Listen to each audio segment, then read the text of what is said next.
Hello बच्चों, कैसे हो? ठीक हो ना? यस। जैसा कि पिछले वाले वीडियो में अपन ने 3.2 एक्सरसाइज का एक इम्पोर्टेंट क्वेश्चन किया था, अब हम मिशनरी एक्सरसाइज करेंगे और इसका एक इम्पोर्टेंट क्वेश्चन लिया है, तो वो देखते हैं क्या है।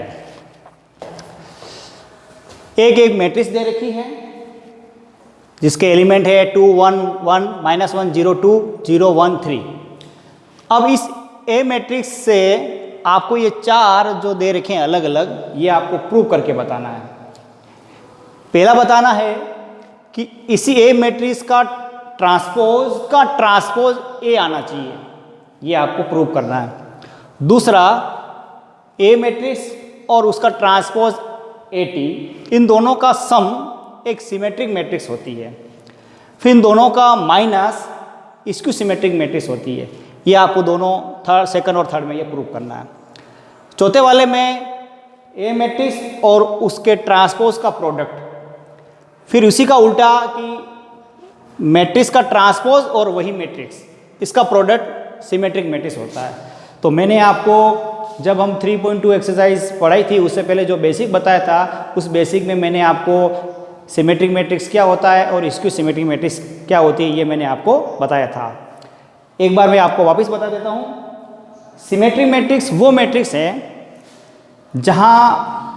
जिसमें प्रिंसिपल डायगोनल के एलिमेंट हमेशा अलग अलग कोई एलिमेंट होंगे, यानी कि वहाँ 0 0 नहीं होंगे। फिर प्रिंसिपल डायगोनल के ऊपर नीचे वाले जो एलिमेंट होंगे वो हमेशा सेम वैल्यू के होंगे और सेम साइन के होंगे। ये अगर ऐसा कोई मैट्रिक्स में हमें दिखता है तो हम उस मैट्रिक्स को कहते हैं सिमेट्रिक मैट्रिक्स। फिर आता है skew symmetric matrix. Skew symmetric matrix वो मैट्रिक्स है जिसमें प्रिंसिपल डायगोनल पर जो एलिमेंट है वो हमेशा 0 0 0 होंगे और उसके ऊपर नीचे वाले जो एलिमेंट है वो सेम होंगे लेकिन उनके साइन डिफरेंट होंगे। अगर ऐसा हमें दिख जाता है तो वो मैट्रिक्स कौन सी होगी? स्क्यू सिमेट्रिक मैट्रिक्स होगी। तो अपन इसमें इस तरह से ये तीनों तो प्रूव करना है कि सिमेट्रिक है, कि स्क्यू सिमेट्रिक मैट्रिक है, कि सिमेट्रिक है। और ये ट्रांसपोज वाला, ट्रांसपोज में भी मैंने आपको बता दिया था कि किसी ए मैट्रिक्स का ट्रांसपोज कैसे होता है कि उस ए मैट्रिक्स का हम रोज को हम कॉलम में चेंज कर दें। रो को कॉलम में चेंज करने पर जो हमें मिलता है मैट्रिक्स जो मिलती है उसको हम ट्रांसपोज मैट्रिक्स कहते हैं। तो हम इसका अब अलग अलग चारों पॉइंट लेके सोल्व करेंगे। सबसे पहले ए मैट्रिक्स ये लिखी, फिर इसका ट्रांसपोज एटी। तो क्या किया मैंने, ये जो रो थी इसको कॉलम बना दिया, ये जो रो थी इसको कॉलम में लिख दिया, रो को कॉलम में लिख दिया। तो इस मैट्रिक्स का हमें ट्रांसपोज मिल गया। अब हमें इसका पहला वाला प्रूव करना है। तो पहले वाले प्रूफ में अपन को ये जो भी लिखा है, ये मैंने LHS साइड ली। यहाँ बता रहा है कि ट्रांसपोज मैट्रिक्स का ट्रांसपोज, यानी कि एटी जो आया वो लिखा और इसका ट्रांसपोज करना तो ये ऊपर टी लिखा। अब हम इसका ट्रांसपोज करेंगे तो वापस इस रो को हमें कन्वर्ट करना है किसमें? कॉलम में। तो 2 - 0 2 2 -1 0 2 -1 0 1 0 1 1 0 1 1 2 3, तो ये आ गया 1 2 3। इस तरह से किसी ट्रांसपोज का हम ट्रांसपोज करते हैं तो हमारे पास ये मैट्रिक्स आ गई।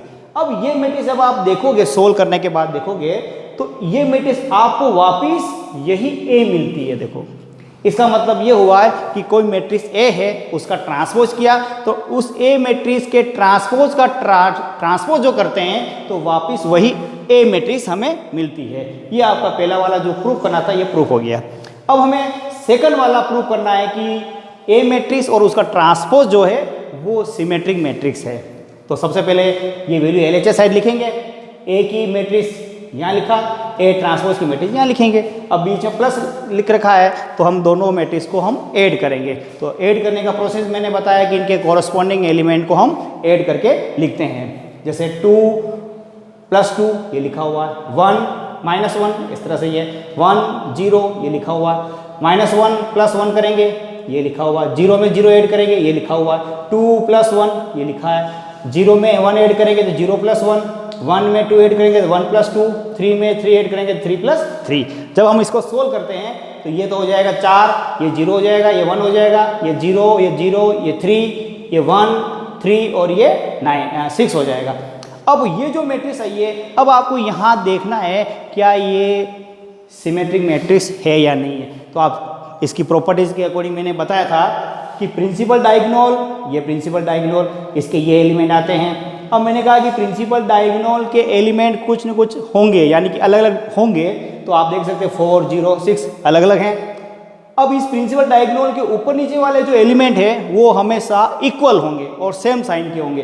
देखो ये 0 है तो ये भी 0 है, ये 1 है तो ये भी 1 है, ये 3 है तो ये भी 3 है। इसका मतलब प्रिंसिपल डायगोनल के डिफरेंट एलिमेंट और ऊपर नीचे वाले जो एलिमेंट है वो सेम साइन के होंगे और सेम वैल्यू के होंगे। तो इस तरह से ये मैट्रिक्स जो दिख रही है, तो ये मैट्रिक्स होती है हमें इसकी सिमेट्रिक मैट्रिक्स। तो इसका मतलब हमें a और a प्लस t किया तो इसका सम करने पर जो मैट्रिक्स आती है वो एक तरह से सिमेट्रिक मैट्रिक्स आती है। ये आप इस तरह से प्रूव करके लिख लोगे HP करके।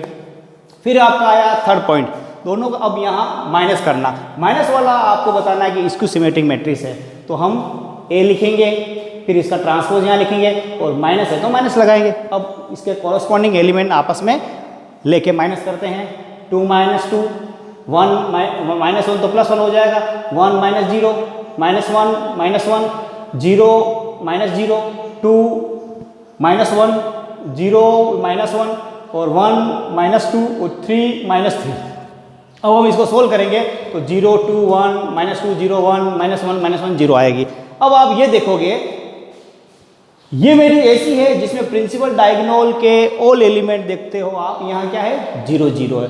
तो इसके प्रॉपर्टीज में मैंने बताया था कि इसके प्रिंसिपल डायगोनल के एलिमेंट क्या होंगे 0 0 होंगे। और देखो इसके ऊपर नीचे वाले जो एलिमेंट हैं सेम होंगे लेकिन अलग अलग डिफरेंट साइन के होंगे। तो यहाँ -2 है या +2 है, यहाँ देख सकते हो -1 है तो यह +1 है, ये -1 है ये +1 है। इस तरह से डायगोनल पे जो वैल्यू मिल रही है, प्रिंसिपल डायगोनल पे एलिमेंट जो मिल रहे हैं वो मिल रहे हैं 0 0 और ऊपर नीचे वाले एलिमेंट सेम मिल रहे हैं लेकिन साइन अलग अलग आ रहे हैं। इस तरह से ये कौन सी मैट्रिक्स हुई है, इसकी सिमेट्रिक मैट्रिक्स।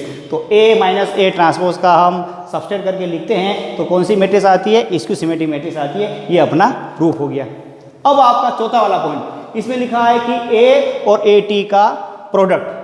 तो सबसे पहले ये करेंगे, पहले a वाले लिखेंगे फिर इसका प्रोडक्ट लिखेंगे।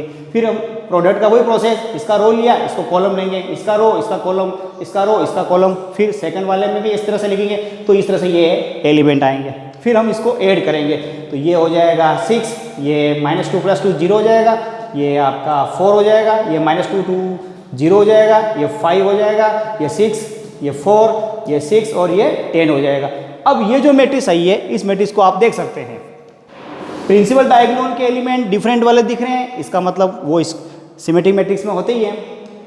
ऊपर नीचे वाले एलिमेंट देखो सेम हैं और सेम साइन के हैं, जैसे देखो 0 0 आ रहा है, 4 4 आ रहा है, 6 6 आ रहा है। इसका मतलब a और a ट्रांसपोज का हम प्रोडक्ट करते हैं तो हमें कौन सी मैट्रिक्स मिलती है, सिमेट्रिक मैट्रिक्स मिलती है। ये इसका प्रूफ हो गया। अब इसी का उल्टा AT और A इसका प्रोडक्ट देखना है तो AT पहले लिखेंगे और A बाद में लिखेंगे। फिर सबसे पहले इन दोनों का इनटू करेंगे तो 2 को 2 से करेंगे 4, -1 को -1 से, +1, 0 को 0 से करेंगे 0। इस तरह से ये लिया, इस तरह से ये लेंगे, इस तरह से ये लेंगे। अलग अलग इस तरह से लेने पर आपकी ये अलग अलग पहले वाले रो में आ जाएंगे। फिर सेकंड वाला रो तीनों कॉलम से करेंगे, ये चीज़ आएगी। थर्ड वाला रो तीनों कॉलम से करेंगे, ये चीज़ आएगी। अब हम इसको सोल्व करके देखते हैं तो 5 2 0 2 2 4 0 4 14 आता है। अब इसमें भी आप देख सकते हैं प्रिंसिपल डायगोनल के एलिमेंट डिफरेंट है 5 2 14 और ऊपर नीचे वाले वैल्यू सेम है और सेम साइन के है। तो देखो 2 2 आया, 0 0 आया, 4 4 आया। तो ये अब कौन सी मैट्रिक्स हुई है, सिमेट्रिक मैट्रिक्स। इस तरह से A ट्रांसपोज A या A ट्रांसपोज इसका प्रोडक्ट भी हमेशा सिमेट्रिक मैट्रिक्स में आता है। तो कोई मैट्रिक्स दे रखी है तो हमने ये चारों पॉइंट इसमें प्रूव करके बताया कि कैसे वो सिमेट्रिक मैट्रिक्स होती है, कैसे उसका ट्रांसपोज करने पर A आता है, कैसे इसकी सिमेट्रिक मैट्रिक्स होती है। इसके बाकी के इंपॉर्टेंट क्वेश्चन हम अगले वीडियो में देखेंगे। Thank you.